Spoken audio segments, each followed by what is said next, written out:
Hello, my friends. Katie Day with the Move Me to Texas team here with another episode of the Real Advice podcast. I am very excited to welcome this week's guest.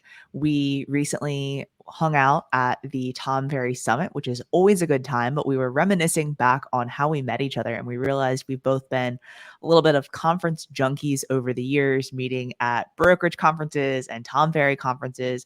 But he has been a top ranked realtor, really the number one realtor in his state since like 2016. And then he started a team and quickly became the number one team for Coldwell Banker in South Carolina. So he's basically just been crushing for many years, but runs a business based on, relationships, based on marketing, networking, and video as well. So I'm very excited to welcome Patrick O'Connor to the podcast. What's going on? Thanks for having me. Hey, thanks for being here. It's weird connecting over Zoom when I just saw you like a I week know we ago. just had So, dinner. anyways, We all had right. dinner. So I for had drinks. your dinner was a liquid dinner, but we Yeah, don't need to go into that. The exactly. people Okay. don't need to know.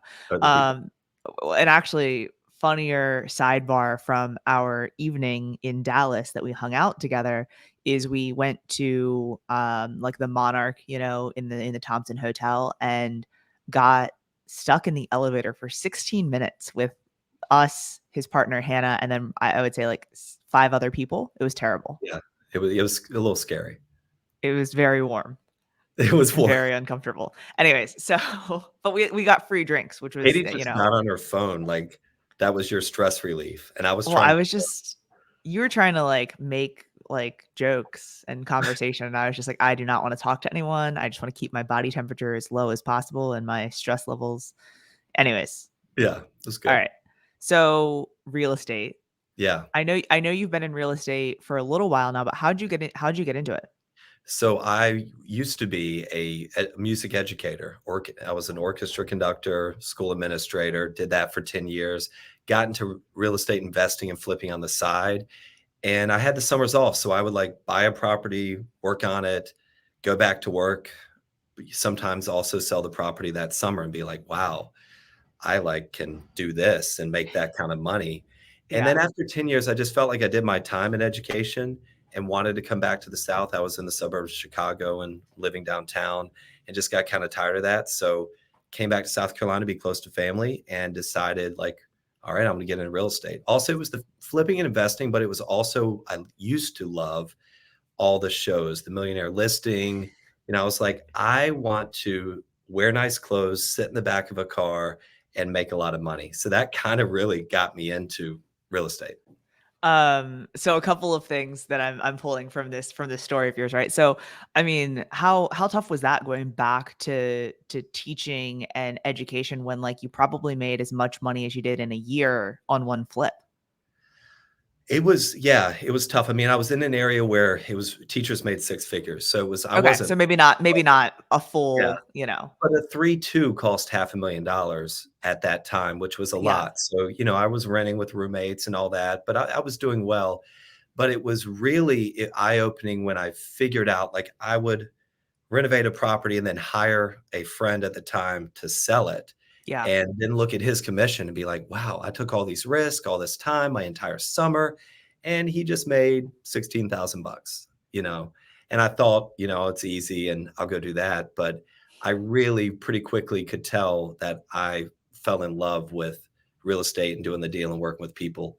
I think when I was an educator, I worked with kids over 4 years and their parents had their parents yeah. for 4 years, which is a long time to so what I love about real estate is you have some longer term relationships with people, but it's really easy to make somebody happy for 30 or 60 days. And that was the biggest change for me. I was like, oh, this is cool. Like I help these people move on to the next. It was fun. Gave me energy. All right. And so the other thing is sitting in fancy cars, wearing nice clothes and making a bunch of money. I remember when we met, one of the things that you had done to leverage your time was to hire a driver. Do you still Yeah. have a driver or no? She's still around. She's 70 and she's pulled in front of a few cars a couple of times. And so we're kind of like, she came to me and she was like, maybe I shouldn't be doing this anymore, but occasionally. But everything has changed. The market has changed. At that time, I was going on 3, 4 listing appointments per day. Yeah, About 60% of those they were just kind of trying to figure out their value. I was really good at getting in the door and helping people. And a lot of those people they sold later, but a lot of it was like, yeah, I'm curious about the value of my home. Come on over and tell me about it. And they wouldn't sell for for a year sure. or two, Yeah. or even recently, we've been listing some of those properties. So for me, like I needed somebody at that time. Now it's a little bit more manageable. And I have my partner now. So like if I need to get on my computer, she'll drive. I don't sit in the back though. Because I just, I don't think she would like that. And we help each other out in that way. So it's just kind of my business has shifted. Yeah, yeah, yeah, yeah. Well, and so that was something that I was just talking about on a training with listings, right? Is like you've got to meet people where they are, right? And some it's like I'm ready to sell today, and some it's like I'm not ready to sell for 3 years. And so when it's the I'm not ready to sell for 3 years, like how are you going to stay in touch over that time frame without just being like, hey, like hope all is well. Okay, still 3 years from now. Okay, great. Well, have a good day, right? So it's like staying in contact, staying and adding value and things like that is like the secret sauce, right, of that. I think a lot of that too is building those relationships, right? And I know something that's been really an integral part of your business has been BNI and the relationships that you formed there. Yeah. And so did you just join a BNI group? Did you start one? Like how did that all kind of come about? Because I know you've been doing it for a while. So I got really lucky. I was 6 months into real estate. One of my first clients was a BNI member. She was like a health coach, Okay. and everything went great. She was literally like my, I don't know, second or third client, because when I came into real estate, I don't know how it was when you came in, but it took me 6 months to get my first sale. Like it was a lot of grinding. Oh, Now I I'm sold 2 homes my first year. Like I tough. It was really tough. So, it went really well. She was like, "Hey, our real estate agent just got her 4th DUI. We're gonna kick her out of the group. Would you be interested in coming and, like, checking this out?" So I knew nothing about BNI, and it's the Business Networking International Group. It's all over the world. They have chapters where it's one person per profession. So you have one realtor, Yeah. one estate attorney, all that, in case people don't know. But I walked in, and right away I was like, wow, this is what I've been looking for. Like it was what I was used to in education, a collaborative environment. Everybody was there to help each other. And it was a group of about 45 members. And right away I was like, I want to do whatever I can to get in this group. And Yeah. so the whole goal is to refer business to each other, givers gain. Like the more you give, the more you'll receive. And so in that second visit to the BNI chapter, I came in, I was like, I have 12 referrals. Like I sat down with the list. I was like, how can I refer? So I blew everybody out of the room, had no 2 sales, 3 sales, and got in. And then that was really what got me going. I mean, BNI started my career, definitely. I don't think I would have done it the same without it. And I wouldn't have enjoyed it as much as I do, because some of the best business I get, and 21% of our business is from BNI. We have 4 team members in it. Um, it's some of the best business we get. But at that time, like I was in that smaller chapter, it was Thursday mornings, just had our 3rd kid. So my wife was like, if you don't stop this, like I'm going to kill you. And so I got out and started looking for a daytime chapter. And now I'm in a lunch group that meets every Thursday. It's 157 members. It's the largest chapter in the United States. Wow. And it's amazing. Like I love it. Well, and so I think there's a couple of takeaways from that. One being that, like, even if you're not in a BNI group, right? Like, what can you do to add value and to give referrals to the people around you, or the people, maybe it's your past clients or the people that you know, right? And, Mhm. and as you said, like, you probably would have done that on your own, right? But like having that, specific group of people in a room every single week obviously helped to accelerate that. But like, you can still create that with the people that you know and your past clients and friends. We all know business owners and different people in different industries and things like that. And if I'm adding value to your life, right, in some way, you're going to try to reciprocate when you can. One of the really cool things that has come out of BNI is we do a lot of videos. So we do these walk-in talks, or like we just did a workout and talk with Rachel, who owns Hotworks in my group, and Okay. Hannah and I went in and worked out and learned about it and showed everybody like what Hotworks is. We did the same for our guy who owns the pet food store, Yeah. guy who owns Mosquito Joe, somebody who sells blinds for budget blinds. And what that has done is really expanded our reach and our network. You know, when you used to Yeah. be able to advertise on Facebook to friends of friends Yeah. before fair housing, that was huge. Like I made so much money off of that and expanded my network. It's the same kind of thing. So we're shooting these videos, we're posting them, we're sharing them, expanding our network, connecting our our groups together, and it's been amazing. Well, and so kind of on the video path, right? What are the other things that y'all are doing? Because it's like, honestly, I feel like whenever I log into Instagram or social, like I'm seeing a video from you or your team. So it's like, I know They y'all love are it. creating a lot. I don't know if you're putting any money behind them for people that follow you to see them more frequently, but like you're definitely putting out a lot. So what else do y'all do as far as like social media and video content? So when I started at the end of 14, I was putting videos on Facebook, and people weren't doing it here in our market. They Yeah. were doing it other places across the United States because I knew coming from Chicago, I saw the videos, the Yeah. property videos and agents doing their thing. And so I came here, I was like, wow, nobody's doing that. So I started with just property videos, market updates, the basic stuff. Then I moved into kind of using my creative music mind, more creative videos. I had a dancer dancing through a house that had like 25,000 local views within about 2 days. I did one that was like a hide and seek video with my kids that I had over 50,000 views. So Everyone loves kids and pets, right? it Like does. I think of myself as the redneck Tim Smith, if you know Tim Smith in Newport Beach, California. Like I'm just lower budget, Southern drawl, you yeah. know, that's kind of my thing. So I was doing that, creative videos and we're always kind of changing what we're doing. It's morphed over the last couple of years. And then to just like every property gets a video, and then everybody was kind of doing it. So it's Yeah. harder to stand out. And that's when we started vlogging, doing the walk-in talks.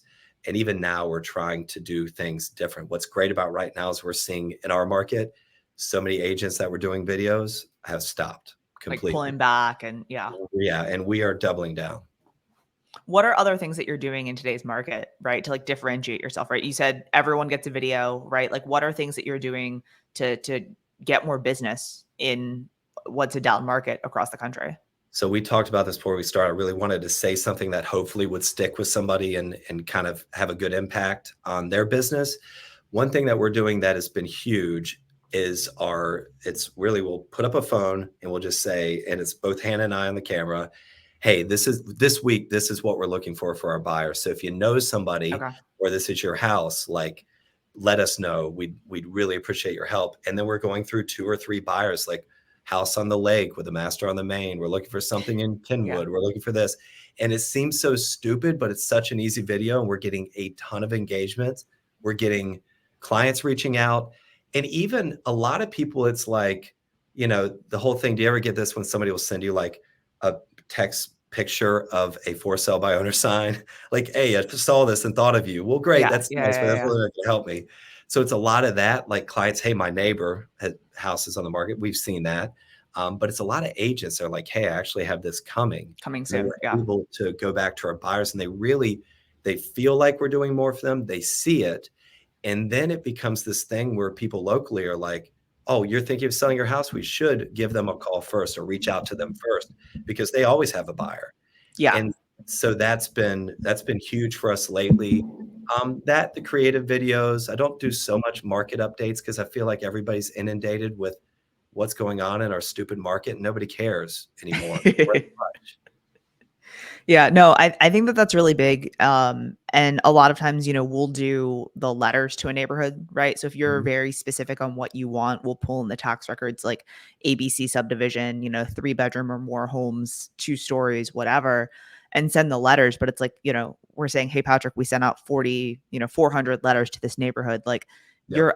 you're layering on additional stuff. And I love like the old school, new school approach, right? And doing, more than one thing.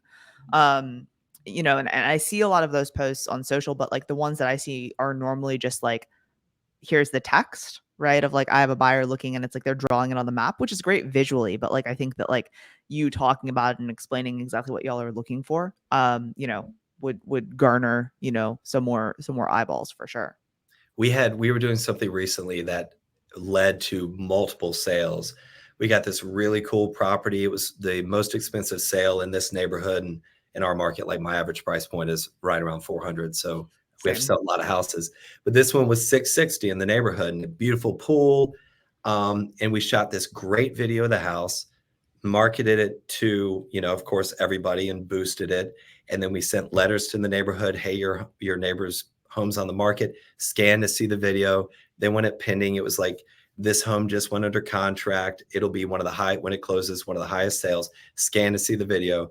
Then it was like, when it closed, same thing, postcard, letter, hit them up 3 or 4 times. And we are really getting a stronghold in that neighborhood where we really haven't sold before. But the Yeah. cool thing about it is then we got, and every time we post a video, it's like, we'll do it active, pending, closed, and boost that, update kind of the text. And then it's led to other sales. So we had somebody else that had a similar home with a pool. Hey, we want you to do what you did there for Yeah. us. That then led to, we listed this island on Lake Murray, and somebody else called and said, hey, we love that marketing. Can you Yeah. do it for us? We just fired our agent. So it's this, I think the biggest thing we're doing now that's working is our mix of digital and print and For combining sure. those. Well, and I think that one thing that's good there too is like you're taking it that extra step further. One of the things, the biggest things that like that you kept hearing at Tom Ferry was like you have to be willing to do the work that other people aren't, right? Mhm. In order to succeed in today's market. And so most people will send out maybe a just listed and just sold, right? But by sending out multiple and then also pushing them to your website, pushing them to the video and the, kind of newer school type stuff, combines those, right? And those are the things that people normally they just send out one postcard that has a picture of the house and call me if you want to sell your house too, right? And that's it. But by, getting them to your site, by sending them to the videos, it's making it a little bit stickier, right? Mhm. And then sending up to 3, maybe 4 postcards, Mhm. before or when the property sells and listed and all that, like people will remember that for sure. I bet I've sent out over 100,000 thinking of selling. Let me be the one to help postcards. They're just Yeah. generic. And we are so far from that now. Like that, I just don't think that works anymore.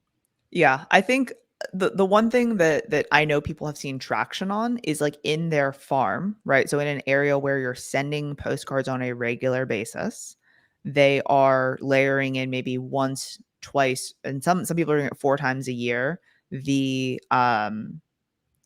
QR codes of like scan here to see what your home is truly worth, but only in an area where you're already hitting them. So you have some brand recognition, right? But if it's just a random postcard that goes out once and then you never touch them again, I think that's a waste of money. Yeah, I agree. We've tried, I think it was last year's summit that QR code was like a topic. And so we Yeah. just blasted that across, our area, and it really didn't work. We got a little from the areas that we farm consistently. Then we kind of vamped that and just did that in our farms, and we're getting really good. We just sent out to 2 neighborhoods about 450-ish homes, 122 scans. That's So huge. that now how many people are filling out the form? 4. Still worth it, like absolutely worth it. Like they fill out the form, we made contact, there's something there, and at our average commission is about $8,400, so definitely worth the spend. But the fact that 122 people were curious and held the postcard for a little longer and looked at it, I think is positive. It's a good sign that that is working right now. Well, I mean, and I think too, depending on what system you're using, but if you get like those partial scans where it's like they put in their address, but then they don't actually hit submit because they don't actually want you to call them type stuff, Yeah, we've gotten that like in HomeBot, right? Like sometimes we have people that sign up, right, but don't put their contact info in, or it's like 11111's their phone number, yeah. or a bunch of zeros or like a invalid number. We'll send them a letter or we'll do a CMA and mail it to them, right? And just like, hey, completely understand if you're not looking to sell, but like this is just something that we do for our clients. Here you go. Mhm. And that sometimes garnered a response down the road, but like that's the additional work that most people are just like, like they put in It their address worked. but didn't do anything. On to the Yeah. next one, right? But I think that some of those differentiators right now are the things that we need to do. I love the old school, new school though. I'm a huge fan of adding in QR codes, sending people to your socials, sending people especially to your website, right? So then you can retarget them later, and doing stuff like that as opposed to just sending a postcard or just doing a video, but tying them together. Mhm. Okay, so you have a little bit different of a team setup. And Yep, so, you mentioned that 4 of your team members are in BNI groups. correct. I think you have a team of like 15, 20 agents, right? But 10 producing agents and okay. 2 staff members. Okay. All right. Plus you and Hannah, right? Oh, that's we're in there. So 12 Okay. total, like 12 12 total. total. Okay. Awesome. You know that And I have so no numbers, like, I don't I don't know how many people yet. I love how you do know, like, well, 21% of our business came from BNI I know last that, year, yeah. Well, Um, we built our team to, like, 27, and I was miserable, and we had a lot of dead weight, so over the last year, it's been cleaning house, definitely. S Well, and so one of the things that Tom had mentioned was that like you have your small kind of SEAL team, or you have to have like 100 plus agents, and everything else is the messy middle. Which I think that there's some truth to that. Obviously, he's a little bit smarter than I am, but I because we're at 15, right? So we're kind of in the messy middle. But where I was going with this is how do you generally look to add agents to the team? Is it something that you're always doing? Do you only do it at certain periods of time? Like, are you looking to grow? What does that look like for you right now in your business? So, I made the mistake when I first launched the team at creating a group of people who really enjoyed hanging out together, and it was, A lot of fun. yeah, a lot of fun, and I brought on people, I have a soft spot in my heart for teachers, so there were a lot of teachers that came to me and were like, "Hey, I wanna get out of education, can I come be on your team?" Yeah. And then, they're teaching during the day, so they're not at the meetings, they're not participating, they're not selling houses, maybe they'll sell 1 or 2, but just it didn't make sense that we allowed this group of people to sit on this team, the number 1 team for in South Carolina for Coldwell Banker, doing absolutely nothing. We had no Yeah. minimum standards. So that was my first big failure is figuring that out and getting the right people on board. And what we've done now is really take what we had and just tune it up and focus on the people we have. We don't recruit, and I say that, but recently we put out we let a team member go who is a good friend of mine for 20 years, very good producer, but she came to a place in her life where the team really didn't work for her. Yeah. And so we decided to part ways. And so we said, well, we've got, she was a strong producer. We need to bring somebody else in. So we put a video out saying, hey, we're looking to fill 1 spot. Yeah. And that's kind of our approach. We have 1 spot available. This year we have brought in 8 people. I always do this. I look over to Hannah to check that my mind And is right. she's giving you the count. But, we've had 8 people visit our meeting, and the way we do it is, like, we'll meet with people for lunch or coffee if they say, "Hey, I really wanna be on your team." We'll Yeah. talk to them, and then if there's some interest or we just wanna be polite, we're like, "Well, hey, come to our team meeting, sit in, check us out, and then we'll have an interview after." And so they come, they watch the meeting, and then after, we'll spend 15 minutes with me, Hannah, Ronnie, who is, my brother-in-law and a team member. He's a partner on our team, and I can tell you a little bit about that setup, and then our operations director, and we vote. And so Yeah. 8 people in, and we've offered 2 people positions. Yeah. Um, and so we really have liked that approach, and I don't make the decisions because I can't. It Because has to be you just want everyone. I just want everybody to, I want to help everybody. Yeah. Well, and so having the multiple meetings, I think, is what a lot of people don't do, right? They do the one, hey, come and we'll interview, and now you're in. I really like having people, prospective teammates, come to a team meeting because most people, generally speaking, interview well, right? And so if I meet with you, I'm like, oh man, Patrick's gonna crush it. He's awesome. But then like maybe I bring you into a team meeting and like you don't talk to anyone, or Yeah. you're rude to the team, or whatever it is. Like, and it's interesting to see people interact. Mhm. um we normally do the coffee or the lunch or whatever like a little bit later on, where like I want you and your spouse to come to lunch, right? So then we can kind of see the home life interaction too, right? Yeah. And that's normally like, hey, we know we want you to join. You've already come to the team meeting. We've done the Zoom interview. We've done the in-person interview, and like that's like the final kind of straw type thing. Mhm. But yeah, Well, I love the multiple. We had one guy, it met with him, for coffee. Seemed fine, but we were kind of like not sure if we were interested. He came in, sat in our meeting, and he was like, "Whoa, I didn't realize that all y'all talked about was online marketing and social media and YouTube, and I don't even have Facebook." And we were like, "Okay, this won't work." Interesting. But we wouldn't have figured that out, Yeah, he if was a they didn't good come. producer. 27 sales in the last year, you would think, but I'm also like, what are you doing to stay in touch? Like 'cause that's where like I see things happening in people's lives, and then that gives me like talking points of conversation from absolutely. social. Crazy. The thing that I like too, as far as the team goes, that you had said earlier, was like having the minimum standards. I Yeah, think we have, and I would say almost every team leader has made this mistake, right? Of like, you have this collection of people, and then you realize a month down the road, or 6 months or a year down the road, that like not everyone's producing, right? And so having certain minimum production and minimum standards for the team is really important. Otherwise, you do end up with just like a group of people that likes to hang out. yeah, absolutely. All right. The name of the podcast is Real Advice. So give me maybe the three things that you would do if you were a brand new agent today. So I got really lucky and got some good advice early on and had an unbelievable broker who at that time she was 50 years into being a real estate agent or Oh broker. wow. And Yeah. she recently retired. But I set up all kinds of interviews to talk to different brokerages, and I think most people do that. Um, and after I met with Sal, she was the first one I met with. I was like done because I just clicked. Yeah. And I think so many people, like I'll talk to agents and I'll ask them, why did you go to X company? Like, or how is working with that broker? And a lot of times I get, oh, I really don't see them, or I only Yeah. need them when something's going wrong, so the biggest thing is find a broker who's going to be a mentor. Okay. When I found Sally, she was great at saying, I said, give me three things and I'll do those three things. Cause I walked in and I said, look, first year in real estate, at end of 2014, market kind of stunk. Average days on market was 147. Our average price point was 175,000, like Yeah. horrible. And I said, just tell me, I need to make $100,000 this year. Tell me what to do. Give me three things. And then she gave me the three things. And then I went and did them. And then I come back to her. Okay, I did those. We talk about how it worked. Give me three more things. So she'd be like, well, keep doing those two and do this one.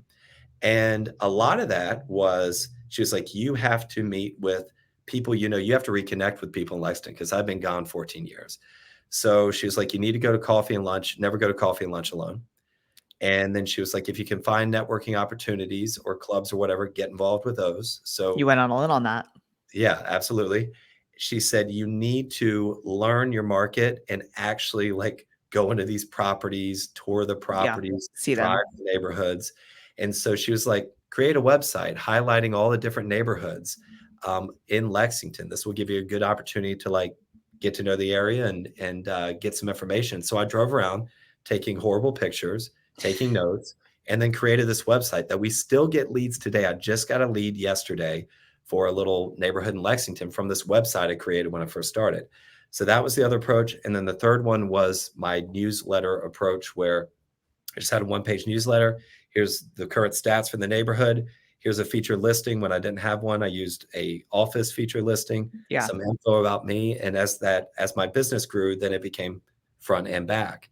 But I would spend 2 weeks every month for a year and a half with somebody I hired for $10 an hour, leaning out the window, stuffing newspaper boxes. And I mean, we did that for a long time. We did it for like 7, 8 months before I finally got my first call, but then it was snowballed. Yeah. And actually the person who was my first call is now on my team. She's an agent on my team. I love it. But yeah, it was I would go to some appointments and they would have my monthly newsletter like Like on sitting. the coffee table. Yeah. And so and I'd have agents in my office like say, hey, that's my neighborhood, or so and so my client said, who's this Patrick guy? He's everywhere. Yeah. So and I guess the fourth, she gave me three, but the fourth was really video. Yeah. Um, but now I think if you're starting and you're not willing to do video, you really should not do real estate. This is a marketing job. It's tough to build a personal brand. I think 10 years ago, doing what you were doing then worked, right? But now it's like you still have to do that plus video, right?